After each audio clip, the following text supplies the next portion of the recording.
If you know it's the end, you're writing toward a finish line. So when season 8, we were kind of heading toward a finish line. Rachel's having a baby.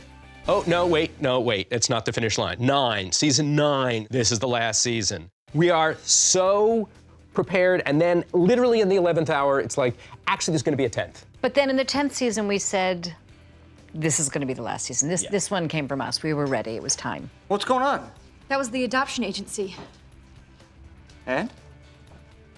We're getting a baby! Are you serious?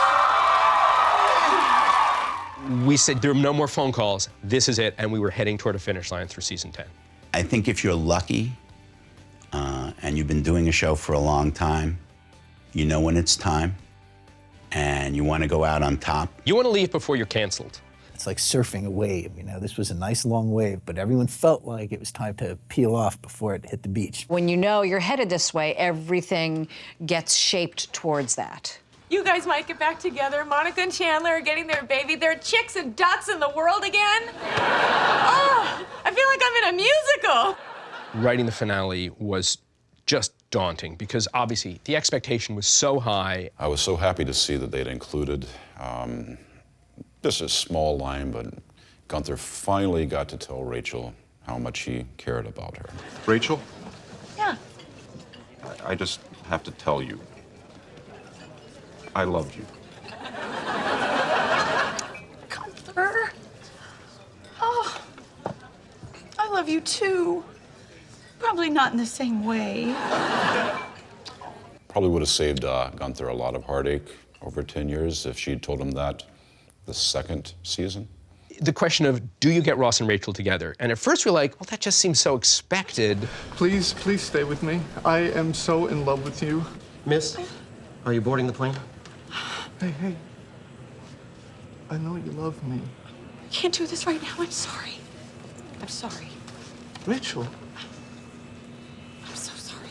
Maybe not. Maybe we do some kind of vague, no, they're not together, but there's the hope for the future. And then we were like, screw that. People have waited 10 years. My rabbi is begging. Yeah, let's give them what they want. Let's just do it really well. No, I'm sorry. I'm really sorry, but I need to get off the plane, okay? I need to just tell someone that I love them. Miss, I can't let you off the plane. Let her off the plane! Miss, isn't there any way that you can just let me off the... No! Oh my God, did she get off the plane? Even knowing it was coming, the moment when she comes through the door, I got off the plane.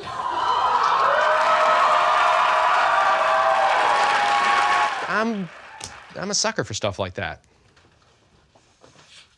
There was a lot of secrecy around the end. The script had a different ending than we actually did. We closed the set, which we never did, and it was crazy, and it still got out. When the end comes, it's very moving. It's very hard. That's it. Everything's packed. I remember that night, it was just a matter of what was going to be the thing that would set actors off and put them in that place of realizing it's the last time I'm going to be in front of the cameras, in front of this audience. And it got pretty emotional that night. Wow. I know. It seems smaller somehow. Last episode was the toughest on all of us. It was really hard to be doing the final, saying goodnight. I was crying, everybody was crying. There wasn't a dry eye in the house the night that we moved the cast out of the apartment and they said goodbye.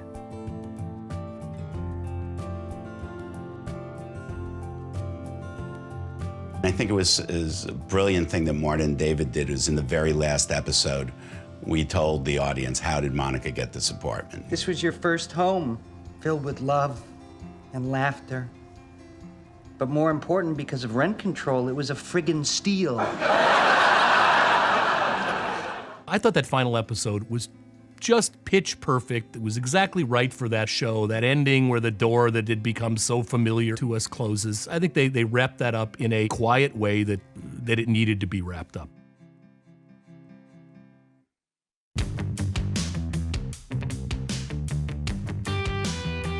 Seeing the set stripped, you know, it was very weird. It was just like we had moved, you know. I think everybody felt the same thing. This funny little set in the middle of stage 24 had really become for all of us sort of a center of our universe. And it really hit us that we're moving on, and it was very wrenching.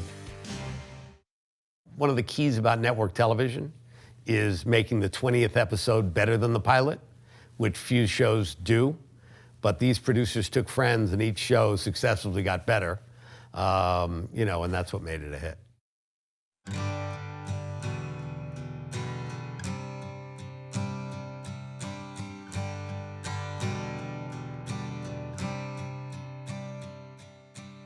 I think great comedy endures. We can watch any of the great sitcoms from years past, whether it's I Love Lucy or, you know, or right up through Friends and beyond, and those things I think endure.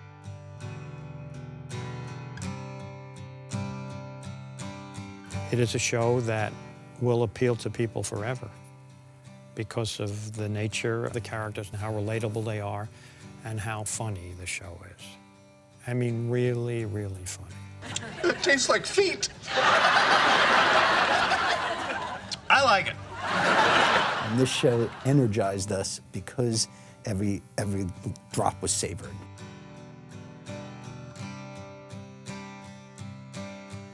I don't think there'll ever be another sitcom like it.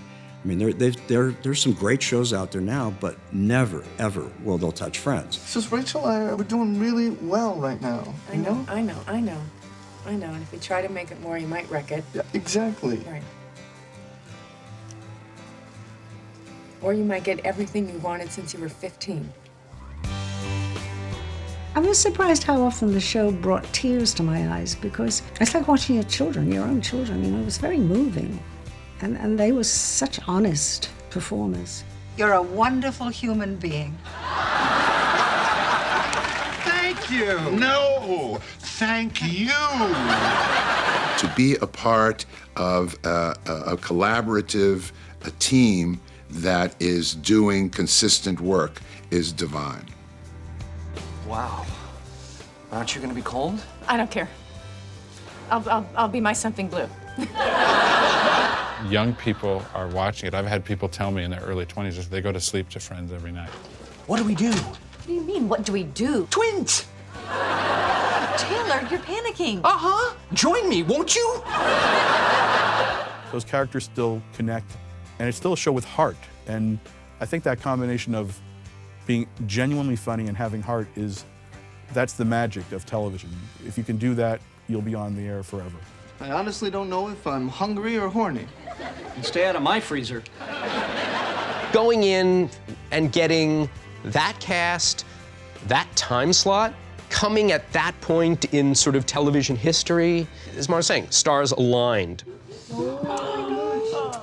Hey. Hey. Hey, so what is the big surprise?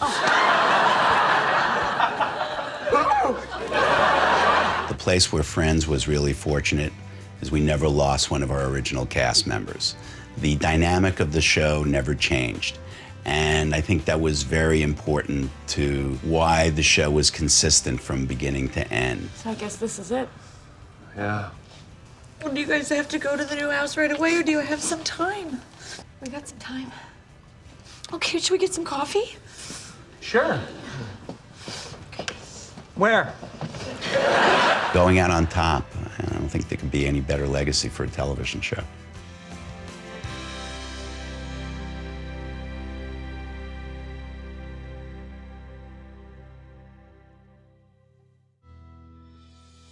If the Friends universe were real, Gunther would probably, hopefully, own Central Perk by now. Ross and Rachel do the city thing, and they're kind of these trendy, hip parents with cute kids. Monica and Chandler in a house somewhere, probably in a suburb, cleaning. Joey's ladies' man, famous, much more famous, more George Clooney now. It's been 14 years and he's good, but he's just like still the same guy. He just gets better girls. Phoebe and Mike are, of course, yeah, hipster parents. I mean, it makes sense that way. I would imagine that their kids would be hanging out together by this point, maybe. I think they would be all good friends, but I think that last episode let them move on to the other things that they wanted to do with their lives. thank you for 10 years of awesome, awesome television.